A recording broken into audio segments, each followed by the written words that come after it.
Hi, welcome to the SDP. In the late 1990s, role-playing video games gained recognition by the American mainstream thanks to two particular titles: Final Fantasy VII on PlayStation and Pokemon Red and Blue versions on Game Boy.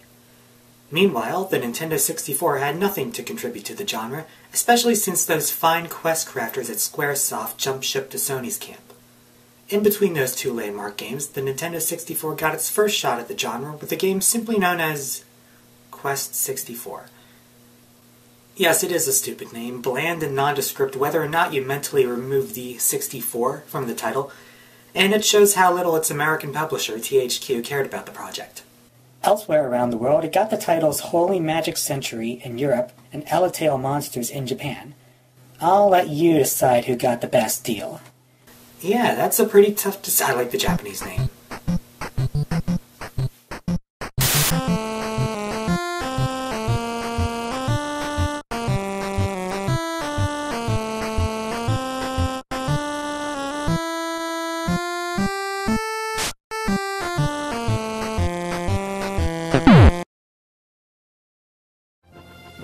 Whatever you call the game, it casts you as a young lad, named Brian in the American version, whose father has gone missing whilst trying to reclaim the stolen Elatail book. Your journey will take you all across the Kingdom of Ireland, Scotland, Catland, with many sights to see along the way, but the game never makes a big deal about the overarching plot. The search for Brian's father is easily forgotten as you seek out the bosses who have been wreaking mischief with the four elements: earth, wind, water, and fire. And while you're thinking about how lucky it would be if the bosses would eventually lead you to your father, you must control these elements in order to achieve your goals. Sort of. The battle system, triggered randomly within enemy-infested areas, does some unique things that are worth mentioning, but don't always work out as they should. To start off, instead of using a series of menus to issue commands, you physically move within the arena, limited how far you can go by a blue ring. Likewise, the monsters can only move within their red rings. Should you for any reason want or need to escape the battle, make your way outside of the large yellow ring bordering the arena. Pressing A or Z next to an enemy does a physical attack with your staff, but you have to make sure a staff icon appears over its head when you trigger an attack, or else you've just wasted a turn. To cast spells, you navigate through a menu by pressing a series of C buttons. All of this is turn-based, so if you're intimidated, you can take as much time as you need to do this stuff without fear of in-game interruption. Although you can't control the camera manually, holding B will swing it behind you. But for some reason, in battles, the camera more or less has a mind of its own, going on its merry way whenever you release B. Good luck aiming spells then. Why not add a lock-on system triggered by pressing Z, since it does the same things as A? Winning battles builds up your experience meter, viewable on the pause screen. When it fills up, or you find a spirit bubble anywhere on the ground, you add a level to one of your 4 elemental attributes.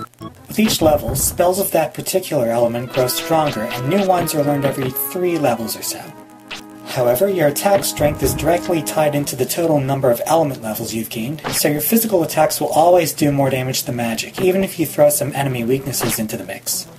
The balance is off in other areas as well. For example, one shot of the healing spell doesn't restore much of your HP, but you can fill it up all the way by casting the spell repeatedly after each battle. Plus, you gain magic points automatically by walking. I might have lost some of you by now, but if it helps you grind for experience as long as possible, I suppose I shouldn't look the gift horse in the mouth here. Other statistics like HP, MP, defense, and agility are powered up in their own ways, like in Final Fantasy II. He means the original Japanese one. For example, getting hit increases your max HP, and using spells increases your max MP. But that's as deep as it gets. There are no weapons or armor to equip, or even money to spend on items. Some people will always give you a certain item, but only if you don't have any of them at the moment. For a quest which uses the very word in its title, it's awfully linear.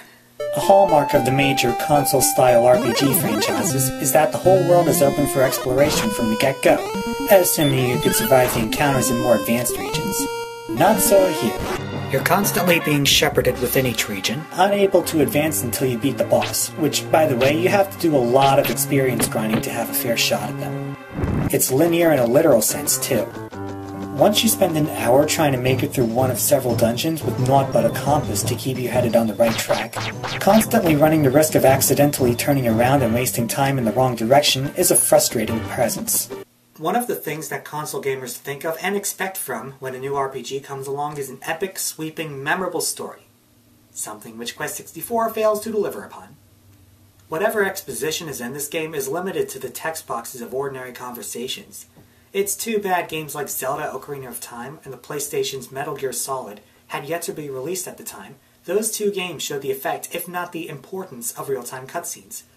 Yes, I know the Theft of the Yellowtail book is wreaking havoc with the 4 elements. Would you mind showing me some of the damage? And even if there were cutscenes in this game, they wouldn't exactly offer a feast for the eyes. While I must commend the art direction for all the wondrous sights you'll pass through, on a technical level, the graphics do little or nothing above the standards set by Super Mario 64, the first game made for the console. Many of the character models are blocky and chunky with hard-to-make-out features, and the textures can get especially blurry and poorly detailed. I know this is a weakness of the Nintendo 64 hardware in particular, but some games on the system handle this better than others. Guess which camp Quest 64 falls under? The others. Speaking of technical capabilities, the music could have easily been recreated down to the waveform on the Super Nintendo, or pretty much any low-budget video production from the 1980s.